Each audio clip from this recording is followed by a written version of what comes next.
Oke guys, kembali lagi bersama gue Rangga Wardana dalam channel The Trader's Note. Dan ini adalah video seri Mapping Forex. Nah, seperti biasa ya, kita sudah memasuki weekend. Dan di hari weekend, saran gue terhadap kalian semua para trader adalah kalian melakukan analisa Mapping Forex kalian masing-masing ya, seperti yang gue lakukan, tapi dengan gaya kalian masing-masing. Dan kita akan analisakan beberapa pair yang menjadi watchlist pantauan kita. Dan kita akan, supaya kita bisa mempunyai trading plan yang baik untuk 1 minggu ke depan. Nah, bagi kalian pemula dan baru mengikuti YouTube channel saya gitu ya, kalian perlu ketahui bahwa bagaimana cara saya melakukan analisa itu adalah dengan melihat dulu dan membuat watchlist berdasarkan currency strength dan weakness. Lalu kita bikin watchlist dari sana, baru kita lakukan analisa dan untuk mencari entry. Oke, nah bagi kalian yang pengen tahu cara bikin watchlistnya, silahkan gue taruh linknya di atas ini ya, kalian bisa lihat videonya. Dan gue juga terus mengingatkan untuk kita melakukan ini begitu ya, dengan langkah analisa trading forex yang selalu gue ulang-ulang. Dan di dalam mapping forex ini yang gue lakukan adalah gue melakukan dua part pertama di sini ya, yaitu identifikasi tren dan momentum dan juga prediksi direction, arah dan targetnya. Baru nanti ketika marketnya berjalan, di situ kita akan menentukan bagaimana cara entry atau tidak, dan konfirmasinya itu seperti apa. Oke, sebelum kita mulai jangan lupa untuk klik like, subscribe dan share. Klik juga link di bawah ini di deskripsi dan bergabung di channel telegramnya The Trader's Note. Mari kita masuk ke konten materi. Ya, oke guys. Nah, seperti biasa ya, gue akan melakukan dulu berdasarkan watchlist currency strength dan weakness. Di sini gue mendapatkan beberapa pair gitu ya. Gue akan skip dulu di gold karena gold ini lagi cukup sideways. Meskipun gue melihat bahwa mungkin akan terjadi breakdown yang cukup kuat di gold ya. Cuma untuk analisa mapping forex kali ini gue lewatin dulu untuk gold. Di sini gue lihat dari Canada CHF gitu ya. Kita lihat dulu secara identifikasi tren ya. Di sini saya hapus sedikit. Nah, di sini gue melihat bahwa trennya ini kan dia tren kuat naik ya di Canada CHF. Meskipun di akhir-akhir ini dia juga belum bisa closing di atas resisten yang di sini gitu ya. Tapi kalau kita lihat dari weekly chart, itu bullishnya masih seperti akan kuat ya, karena di sini ada resisten yang telah dijebol ya, ini di weekly chart. Oke, gue munculin lagi analisanya. Di sini garis-garisnya. Di sini resisten yang cukup penting dia sudah ditembus dan harusnya dia bisa push naik ke atas hingga ke level 0.7608. Nah, bagaimana kita menentukan entry ya untuk minggu ini di gold? Nah, terlihat bahwa di sini dia pelan-pelan ya trending up, dan untuk hal seperti ini ya tentunya kita masih akan bullish ya.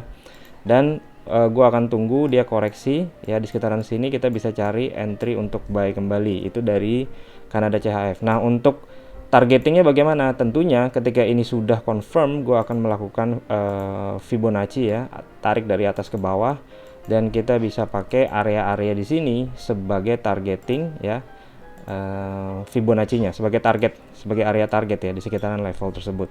Nah, itu adalah sekitaran 7512 hingga 7530 setelah koreksi ini kelar, itu di Canada CHF. Nah, tentunya kalian juga bisa hold panjang sampai atas ini, dan itu ruang kenaikannya cukup gede ya, 150 pips lebih. Kalau cuma ke level Fibo-nya itu sekitar 70-80 pips saja untuk Canada CHF. Nextnya kita akan melihat di New Zealand Canada. Oke, kita akan mundurkan chart. Jadi selalu begitu ya, selalu kita lakukan analisa multi time frame dari yang paling gede dulu, daily dulu ya. Kita lihat bagaimana di dailynya. Nah, terlihat bahwa di sini dia tren turun kuat ya di New Zealand Canada. Nah, apakah turun kuat ini sudah ketemu support yang cukup penting? Sebenarnya sudah di sini ya. Kita melihat ada beberapa support di sini ya. Support jadi resisten, di sini jadi support, sehingga level tersebut merupakan sebuah support yang key level. Itulah kenapa dia bisa mental balik ke atas. Nah, apakah untuk trading melawan tren seperti ini? Menurut saya kurang bijak ya. That's why saya nggak ambil buy-nya dulu. Dan di sini saya justru lebih melihat bahwa ini dia sedang pelan-pelan membentuk flag pattern ya, bearish flag. Dan ini justru bisa ditradingkan sell-nya nanti ya, kalau flag-nya udah confirm ya, minimal 3 gerakan baru kita ambil trading sell ke bawah nih nanti. Tunggu konfirmasi dari pattern flag-nya ini muncul. Nah, targetingnya bagaimana? Kita bisa mengcopy gerakan yang ini ya, yang panjangnya di sini sebagai pole-nya, dan kita akan copy ya ke titik dimana nanti dia akan mulai terjadi pattern-nya itu ya. Jadi ini tergantung, ini kan belum selesai bikin flag pattern-nya. Nah, di situ baru kita bisa ketemu maksimal targetnya. Tentunya kita bisa exit duluan nanti kalau itu udah confirm sebelum tercapai full target ke bawahnya. Oke, itu untuk New Zealand Kanada. Selanjutnya saya melihat di USD CHF ya, dimana di sini kembali lagi ke identifikasi tren bahwa tren naiknya cukup kuat ya. Ini didukung oleh dolar indeksnya yang juga tren naiknya kuat. Jadi dia di sini tren naik kuat, dan untuk next resistance itu dia berada di atas, dia di level sini 0.9448. Ya, USD Kanada ini dia tren naiknya cukup kuat, dan kemarin itu dia baru break resistennya di 0.9350 ya. Dia berhasil break minggu lalu. Dan ini membuka peluang untuk kenaikan lebih tinggi, tentunya ke resisten yang lebih tinggi di sini sekitar 0.9450. Nah, lalu bagaimana kita menentukan entry ya? Ini tren naik kuat, jadi jangan buru-buru di sell ya. Kita lebih baik kita ikutin aja trennya. Nah, di sini saya melihat bahwa ini adalah area resisten yang kemarin ditembus, sehingga kalau dia terjadi koreksi di sini dan terjadi reaksi harga, kita bisa tradingkan buy ke atas, paling tidak menuju ke area resisten targetnya di sini tadi ya. Ini paling pendeknya. Dan ini ruang geraknya cukup lumayan ya, 90 sekian pips ya, meskipun nggak terlalu gede. Itu untuk USD CHF. Selanjutnya di New Zealand USD, kita melihat juga bahwa di sini dia drop kuat ya. Dia drop kuat. Nah, ini agak sedikit tricky ya, karena dia kemarin ketika drop kuat, dia di sini tembus area support yang cukup penting, karena di sini dia beberapa kali membentuk support dan itu kemarin di break, sehingga ini membuka sebenarnya adalah continuation ke bawah gitu. Nah, kalau kalian perhatikan mundur lagi ke weekly chart, di sini kita melihat ya bahwa area yang di bawah sini di New Zealand USD itu sudah merupakan area key level ya. Nah, ini kan 0.6885 sampai 6890 ya, 6950 di sini itu merupakan key level support yang dimana bisa mementalkan harga kembali naik ke atas. Nah, oke. Nah, bagaimana kita menyikapi hal ini? Ini tentunya dikembalikan lagi kepada trader gitu ya. Yang saya lakukan ini, mungkin dia akan ada peluang untuk naik ya ke sini dulu ya, ke area support yang kemungkinan akan menjadi resisten di sini, baru nanti di atas level tersebut kalau ada reaksi harga yang bagus, kita bisa ambilkan trading sell ke bawah. Nah, apakah hal ini kita bisa ambil buy-nya dari bawah ke sana? Ini agak sedikit tricky ya, meskipun itu bisa dilakukan. Pastikan kalian turunkan ke time frame yang lebih kecil ya. Oke. Nah, di H1 ini mungkin ada pattern yang bisa ditradingkan, dan ini kemungkinan kenaikannya akan gradually ya, atau pelan-pelan ya, karena di sini dia gerakan turunnya cukup kuat. Jadi saya sedikit bullish untuk New Zealand USD dalam jangka pendek, tapi sebenarnya saya lebih prefer untuk menunggu area sell-nya itu dari New Zealand USD. Oke, lalu ada beberapa pair ya yang masuk dalam pantauan saya. Di antaranya adalah GBP USD ya. Nah, GBP USD ini dia belakangan ini sideways, meskipun minggu lalu itu dia drop kuat lalu mantul ya. Tapi sebenarnya dia didahului oleh tren naik yang kuat di sini, dan ini adalah resisten yang kemarin ketemu jadi support ya. Gitu. Jadi GBP USD ini mungkin kita bisa tunggu ya. Karena sideways, jadi kita bisa ambil buy-nya meskipun ini udah lewat ya, atau kita tunggu sell-nya. Nah, di sini area resisten yang cukup penting adalah di level sini yang saya kotakin warna hitam ya. Kita bisa tunggu reaksi harga di sana untuk ambil trading sell ke bawah, atau jika dia terus-terusan naik, maka level atas ini bisa kita tunggu sebagai area resisten yang cukup kuat ya untuk diambil trading sell ke bawahnya. Itu dari GBP USD. Lalu selanjutnya adalah di Euro Jepang Yen. Nah, Euro Jepang Yen ini kita identifikasi tren dulu ya, bahwa dia kemarin mulai terjadi pembalikan arah transisi tren ke bawah ya, di mana diawali oleh tren naik. Di sini dia mulai terjadi drop ya, lalu tembus area supportnya di sini, dan dia retrace balik ke area resistennya. So, ini peluang yang cukup bagus untuk dilakukan trading sell ke bawah di Euro Jepang Yen. Nah, masalahnya apa? Dia areanya ini tidak ada yang clear ya, tidak ada area yang clear, dan di sini kita melihat sedikit manipulasi harga ya.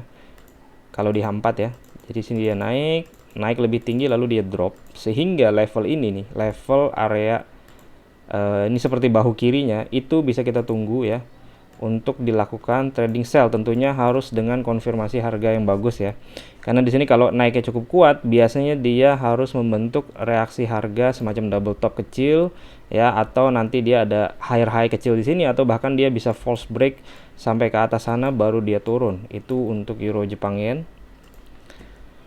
Next saya akan masuk tunggu di GBP Jepang yen ya. Kemarin juga ada yang tanya mengenai GBP Jepang yen ini sudah bisa di sell atau belum. Kita identifikasi tren dulu ya, bahwa ini diawali oleh tren kuat, lalu dia koreksi yang cukup dalam ya, di 1 2 3 4 5 hari, dan dia kena area support kuatnya di sini ya, dan dia mantul kencang. Oke, jadi dia masih berada di dalam tren naik kuat meskipun belakangan ini berpotensi terjadi sideways. Ya, berpotensi terjadi sideways, dan tentunya ya, kemarin itu dia ada area yang cukup penting di sini. Sorry, saya bikin kotak ya. Di H4-nya di sini ya, saya kasih warna hitam. Nah, kita kasih warna hitam dulu. Nah, namun ketika harga kembali naik, di sini dia tidak ada reaksi harga sama sekali, langsung jebol ke atas ya. Artinya besar kemungkinan bahwa memang naiknya ini kencang, dan kalau kita ingin menunggu untuk sell ya, saya akan menunggu area yang lebih tinggi di sini ya untuk kita lakukan trading sell. Tentunya harus ada konfirmasi harga yang baik ya, semacam double top kecil ya, atau bahkan bisa terjadi false break nanti di area atas sini untuk dilakukan sell ke bawah. Jangan buru-buru sell karena naiknya masih cukup kuat. Nah, tentunya kalau tidak ada reaksi harga yang bagus, ini bisa saja dia terus-terusan naik ke atas ya, selalu seperti itu. Market bisa jebol semuanya dan dia lanjut ke atas.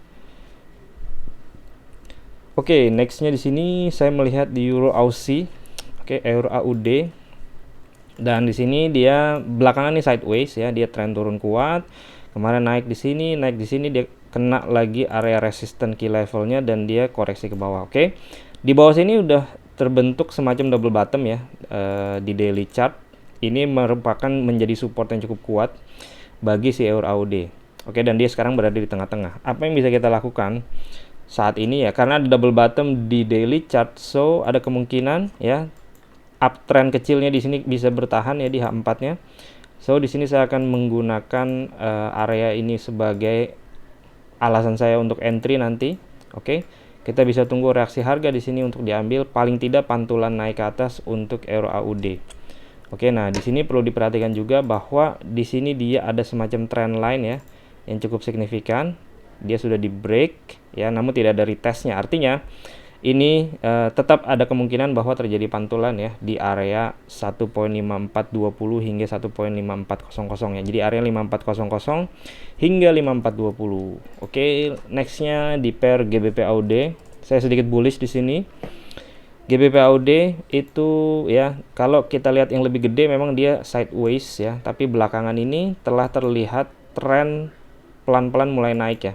Di sini pelan-pelan mulai naik. Ini ada resisten yang kemarin dia coba turun di bawah, tapi closingnya dekat-dekat resisten yang ini masih ada peluang menjadi support gitu. Dan next resistennya adalah di atas sini ya, karena di sini dia beberapa kali menjadi resisten. Oke, jadi ini sebagai area targeting, atau bahkan dia bisa naik terus ke atas ke level yang lebih tinggi. Nah, yang terdekat adalah 8280 hingga 8300, lalu nextnya adalah di level 1.8450 hingga 8480, itu GBP AUD. Nah, kita lihat di lower time frame ya. Oke, sekali lagi di sini saya melihat bahwa dia ini adalah di H4-nya ya. Jadi di H4 di sini ada area support yang kemarin dia sudah koreksi ya, koreksi pendek beberapa candle, dan dia reaksi harganya cukup bagus sehingga di sini ada peluang bahwa dia bisa push naik ke atas langsung ya, ke resisten targetnya tadi sekitar 8250 hingga 8280. Oke, so di sini harusnya dia bisa langsung bullish untuk GBP AUD. Nextnya adalah di Euro New Zealand yang terlihat sepertinya masih kuat turun ya, paling tidak dalam jangka pendek. Nah, saya lihat trennya adalah turun ya. Di sini trennya turun meskipun telah terjadi reversal trend naik ke atas. Oke, nah kemarin ketika dia reversal trend naik ke atas, dia menyentuh lagi area support key levelnya di sini dan dia mulai mantul balik ke bawah. Oke. So di sini rotasinya sedikit bullish ya untuk daily chartnya, namun di H4-nya dia ada kemungkinan koreksinya ini belum kelar ya, mungkin bisa sampai level yang lebih rendah di sini, atau bahkan ketahan di sini pun juga masih mungkin. Oke, jadi kita akan lihat di H4. Nah, Kalau di H4 artinya saya di sini, karena di sini counter trend untuk sell-nya udah ketinggalan ya. So, yang saya lakukan adalah ya saya tunggu aja turunnya terus ya sini. Mungkin dia turunnya bisa mengayun seperti ini, dan di area tersebut kita bisa tradingkan untuk buy Euro New Zealand. Oke, tentunya harus dengan konfirmasi harga yang bagus ya. Kalian harus punya skill trading untuk menentukan entry berdasarkan trading style kalian masing-masing. Oke, lanjutnya di GBP New Zealand. Nah, di GBP New Zealand ini adalah tren naik yang cukup kuat ya. Di sini dia sudah terkonfirmasi, dan memang kemarin ketika dia naik di sini dia kepentok oleh resisten key level di sini ya. That's why dia terhenti sementara. Dan apakah saya mau sell? Tentunya tidak ya, karena di sini tren naiknya cukup kuat. Dan yang saya tunggu biasanya saya akan menunggu level bawahnya sini ya, untuk dia membentuk semacam base. Oke. Jadi ini nanti mungkin bisa ditunggu untuk buy-nya ya, kalau dia base-nya ini bertahan ya, terlalu dini untuk menyimpulkan, tapi ini yang saya tunggu ya. Tapi kalau seandainya dia langsung jebol bawah ya, tentunya saya akan tradingkan di bawah sini untuk buy. Intinya di GBP New Zealand saya akan tetap melakukan tradingnya adalah buy ya, bukan untuk sell, karena tren naiknya cukup kuat. Oke. Next ada di AUD Jepang Yen. Nah, di AUD Jepang Yen ini cara mainnya kemarin dia membentuk double top ya, double top yang sedikit dia false break di atas ini di daily chart ya. Jadi tren naik, dia membentuk double top, dan double top ini belum valid, belum confirm banget karena dia neckline aja nggak dijebol ya. Jadi ini dia semacam sideways, tapi dia diawali oleh double top. Nah, oke, karena dia kemarin impulsnya ini ke bawah ya, jadi ketika dia naik kembali ke sini ada kemungkinan dia bisa drop lagi turun, paling tidak untuk jangka pendek. Oke, kita bisa tunggu di H4 untuk lakukan trading sell ya, ada di dua area di sini atau di atasnya. Kita bisa tunggu reaksi harga di sini untuk ambil trading sell ya. Kalau tidak ada reaksi yang bagus, tentunya kita bisa tunggu di area yang lebih tinggi untuk dilakukan trading sell ya. Pastikan kalian sudah mengerti bagaimana cara entry dan candlestick pattern apa yang kalian tunggu untuk lakukan trading sell di AUD Jepang Yen. Nextnya ada di New Zealand Jepang Yen. Oke, jadi kita kembali lagi pada tren gede ya. Kita pada tren daily chartnya. Nah, ini lebih valid ya untuk double topnya dibanding yang AUD Jepang Yen. Jadi New Zealand itu lebih terlihat bearish dibanding dengan AUD ya, untuk terlihat dari chartnya. Oke, so ini saya lebih bearish, dan terlihat double top dia break neckline-nya, dan neckline-nya kalau disamperin lagi dan terjadi reaksi harga yang bagus, tentunya bisa diambil trading sell ke bawah dan dropnya bisa panjang. Itu untuk daily chartnya. Nah, di H4, oke, di H4 ini tadi area yang kita tunggu ya, dan kalau ini ada reaksi yang bagus, tentunya dia bisa new low kembali ya, dan new low-nya nanti kita bisa bikin Fibonacci ya, kita bikin untuk targeting paling tidak dia bisa ke 1618. Nah, ini tentunya harus terjadi reaksi harga yang bagus ya. Kalau tidak, maka dia bisa bahkan terus naik ya ke di sini, karena di sini dia ada semacam manipulasi harga ya, new high lalu dia drop. Nah, artinya ada kemungkinan juga bahwa ini bisa terus naik ke atas baru terjadi koreksi, dan itu membuat marketnya menjadi sideways yang agak besar untuk New Zealand Jepang ya. Oke. Saya lebih prefer area di sini ya, sekitar 7695 hingga 7720 kalau ada reaksi harga yang bagus. Misalkan di sini saya melihat ada double top kecil di H1 atau ada false break kecil ya, semacam shark pattern. Itu saya jelaskan juga di VIP channel bagaimana cara entry dengan menggunakan harmonic pattern seperti itu. Oke, sekian video hari ini, semoga bisa membantu dalam trading Anda, dan seperti biasa, plan your trade, trade your plan, be disiplin, tetap konsisten. I'll see you guys in my next video. Bye.